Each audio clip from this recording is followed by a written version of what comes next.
नमस्ते जी, कैसे हैं आप लोग? कुछ मीठा खाना है? नहीं, लेकिन हमें numpy सीखना है। numpy एक स्पेशल काइंड ऑफ लाइब्रेरी है इन पाइथन जो हमें डेटा एनालिसिस में काम करती है। सबसे पहले numpy के बारे में सीखने से पहले हमें ये पता करना पड़ेगा कि पाइथन की एक नॉर्मल लिस्ट और एक numpy एरे में क्या डिफरेंस होता है। यानी ये प्रिंट होगी हमारी लिस्ट। अब पाइथन लिस्ट की खासियत ये होती है कि वो किसी भी टाइप का ऑब्जेक्ट स्टोर कर सकती है और पाइथन में हर चीज़ ऑब्जेक्ट ही होती है। सो बेसिकली अगर मैं यहाँ पे 1 2 एक स्ट्रिंग भी इंसर्ट कर सकता हूँ, नेगेटिव इंटीजर, एक फ्लोट भी कर सकता हूँ, सब कुछ कर सकता हूँ और मैं पर्टिकुलर एलिमेंट सेलेक्ट करूँगा तो मुझे वो रिटर्न कर देगा।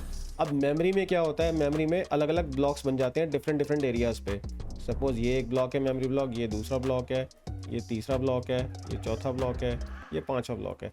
अब ये कंटिन्यूअस मेमोरी ब्लॉक्स नहीं है। सपोज इस मेमोरी ब्लॉक का जो लोकेशन है वो हो सकता है 9 1 1 2, इसका हो सकता है 1 2 3 4, इसका हो सकता है 8 8 2 6। तो ये कंटिन्यूअस मेमोरी ब्लॉक्स नहीं है।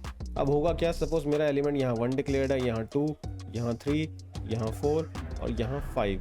अब जब मैंने एक लिस्ट डिक्लेयर करी तो लिस्ट के अंदर क्या होता है, ये एलिमेंट्स डायरेक्टली यहाँ स्टोर नहीं हो रहे हैं, इनका एक रेफरेंस वेरिएबल लिया जा रहा है। सपोज मैंने एक पॉइंटर ले लिया 1 और ये पॉइंटर पॉइंट करेगा इस ऑब्जेक्ट को। ऐसे ही एक पॉइंटर हो गया 2, ये पॉइंटर पॉइंट करेगा इस ऑब्जेक्ट को।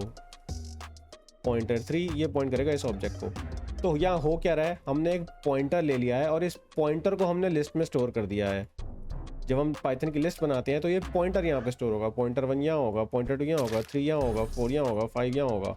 अब जब भी मुझे कोई एलिमेंट एक्सेस करना हो पाइथन लिस्ट में, सपोज मैंने लिखा ए और मुझे थर्ड एलिमेंट उठा के दे दो, इंडेक्सिंग 0 से स्टार्ट होती है, तो वो गया, उसने बोला पहले पॉइंटर 3 कहाँ है, पॉइंटर 3 ये रहा।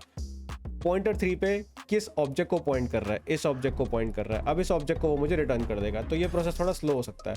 ऑब्वियसली इतनी छोटी लिस्ट के लिए ये प्रोसेस स्लो नहीं है, लेकिन जब हम डेटा एनालाइज करने बैठते हैं प्रोफेशनली तो वहाँ पे हमारे पास बहुत बहुत बड़ा डेटा होता है। 10 GB का, 100 GB का, 150 GB का डेटा कितना भी हो सकता है। तुम्हारी CSV फाइल या फिर हो सकता है तुम एक SQL टेबल पे कुछ डेटा एनालाइज कर रहे हो, तो वो 150 GB तक जा सकता है। उस समय अगर हम लिस्ट का यूज़ करेंगे तो वो बहुत स्लो हो सकता है। तो उसके लिए numpy क्या करता है, एरेस का यूज़ करता है। अब एरेस कैसे काम करते हैं, एरेस हमारे क्या करते हैं, कंटिन्यूअस मेमोरी ब्लॉक डिक्लेयर कर देते हैं। अब ये सिर्फ रिप्रेजेंटेशन पर्पस के लिए, मेमोरी ब्लॉक कुछ भी सेव हो सकता है। अब अगर मैं एक्सेस करना चाहूँ तो मुझे डायरेक्टली पता है कि इस मेमोरी ब्लॉक के अंदर फर्स्ट एलिमेंट है। अब मैं A1 करूँगा तो ये मुझे डायरेक्टली रिटर्न कर देगा, कोई पॉइंटर के पास मुझे नहीं जाना पड़ेगा। तो ऑब्वियसली ये फास्ट होगा। हमारे पाइथन में जो लिस्ट होती है वो डिफरेंट टाइप्स ऑफ ऑब्जेक्ट्स को सेव कर सकता है। यानी मैंने यहाँ पे स्ट्रिंग भी दे दिया, इंटीजर भी दे दिया और फ्लोट भी दे दिया, वो सेव हो रहा है।